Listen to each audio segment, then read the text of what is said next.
વંદે માતરમ ગીતને જ્યારે 150માં વર્ષ પૂરું થઈ રહ્યું છે ત્યારે રાજકોટ મહાનગરપાલિકામાં કોર્પોરેશનની અંદર આજે આ ગીતનું ગાન અને તેનું મહત્વ સમજાવવામાં આવેલું છે.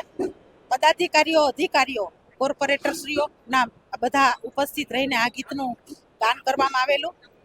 બંગાળની અંદર કલકત્તામાં બંકિમચંદ્ર ચટ્ટોપાધ્યાયે વંદે માતરમ ગીતની રચના કરેલી છે.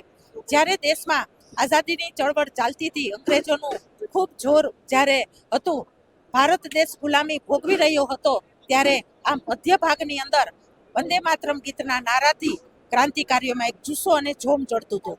આ વંદે માતરમ ગીત છે એ ચળવળતી વખતે, ચળવળ ચાલતી હોય ત્યારે પણ ભારત માતા કી જય, વંદે માતરમ આવા સૂત્રોથી આ ગીત ગવાતું હતું.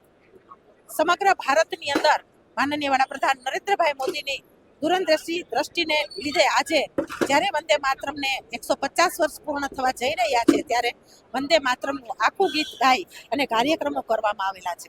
આમ જોઈએ તો સ્વદેશી છે એ માનનીય દત્તોપંત ઠેંગણીજીનો વર્ષોથી આ એક વિચાર છે, જે સુષુપ્ત અવસ્થામાં હતો. સાયલેન્ટ કામ તો થતું હતું, પણ સાયલેન્ટલી થતું હતું. જ્યારે માનનીય વડાપ્રધાને આમ ઘર ઘર સ્વદેશી, હર ઘર સ્વદેશી આ સૂત્રના માધ્યમથી જ્યારે દેશને, આપણા કારીગરો ખૂબ હોશિયાર અને કુશળ છે, જ્યારે આપણને વિદેશી વસ્તુઓનો ખૂબ મોહ છે, ત્યારે આપણા નાના નાના ગૃહ ઉદ્યોગો કરતા કારીગરો જ્યારે એના પરિવાર માટે કામ કરતા હોય, પણ આપણે વિદેશી વસ્તુનો જ્યારે આપણને મોહ હોય એટલે આપણા દેશની વસ્તુઓનું વેચાણ જ્યારે ઓછું થતું જતું હતું, એટલે આવા પરિવારોનું, કારીગરોના જે ઘર છે એ હલાવવા મુશ્કેલ થઈ જતા હતા.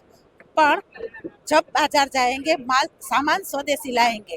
આપણા નાના નાના કારીગરો જ્યારે પોતાના હુનર ઉદ્યોગથી પોતાનું ઘર ચલાવે છે, ત્યારે આવી જે ખરીદી આપણે કરવી જોઈએ કે જે આપણા દેશની અંદર આપણા કારીગરો બનાવતા હોય એની ખરીદી કરવાથી એના પરિવારનું પણ ગુજરાન મળે છે અને આપણને એક લાગણી પણ મળે છે કે અમારા દેશના કારીગરો બનાવેલી છે.